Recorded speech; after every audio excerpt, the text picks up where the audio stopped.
Avez-vous déjà croisé une sirène? Vous allez me répondre, Amélie, les sirènes, ça n'existe pas.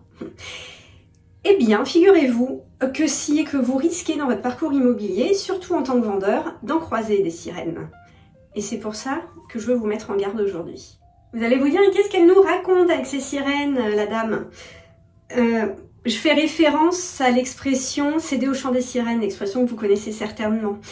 J'ai pensé à vous la semaine dernière par rapport à quelque chose qui m'est arrivé, que je vais vous résumer.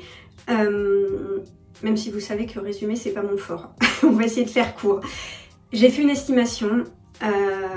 Je suis assez sûre de ce que j'ai proposé comme prix, dans la mesure où je fais un avis de valeur complet. Je vous ferai une vidéo à ce sujet, si vous voulez, bientôt, pour vous expliquer comment j'arrive au prix que je présente dans les avis de valeur.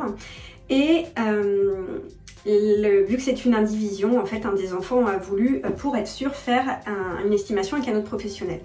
Je dis toujours à mes clients que je suis OK avec ça et que c'est normal qu'ils puissent recoupler les infos et les différents professionnels quand on est sûr avec le travail qu'on fait. C'est pas quelque chose qui nous fait peur. Or, le professionnel en question a proposé 100 000 € de plus que moi. Ce qui est énorme sur un bien qui était autour des 400 000.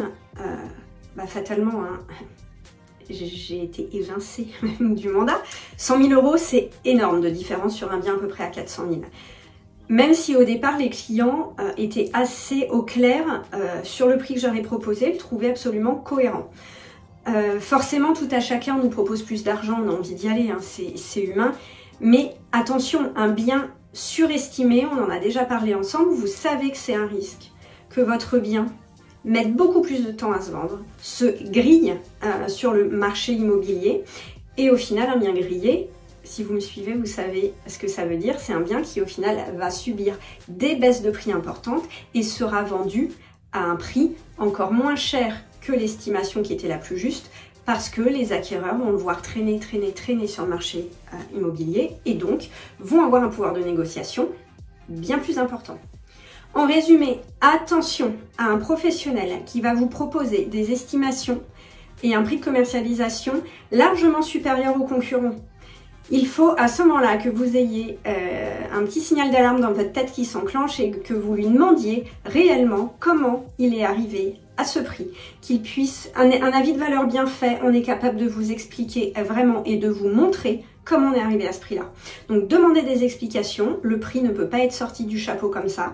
Et surtout, faites attention parce que c'est souvent une stratégie pour avoir le mandat et ensuite la vente risque de mal se passer, d'être stressante, d'être longue et fatigante pour vous. Donc attention à ça. Si vous souhaitez avoir des informations ou même un avis, je suis vraiment disponible pour en parler avec vous. Mais faites attention aux sirènes, elles peuvent se cacher vraiment n'importe où.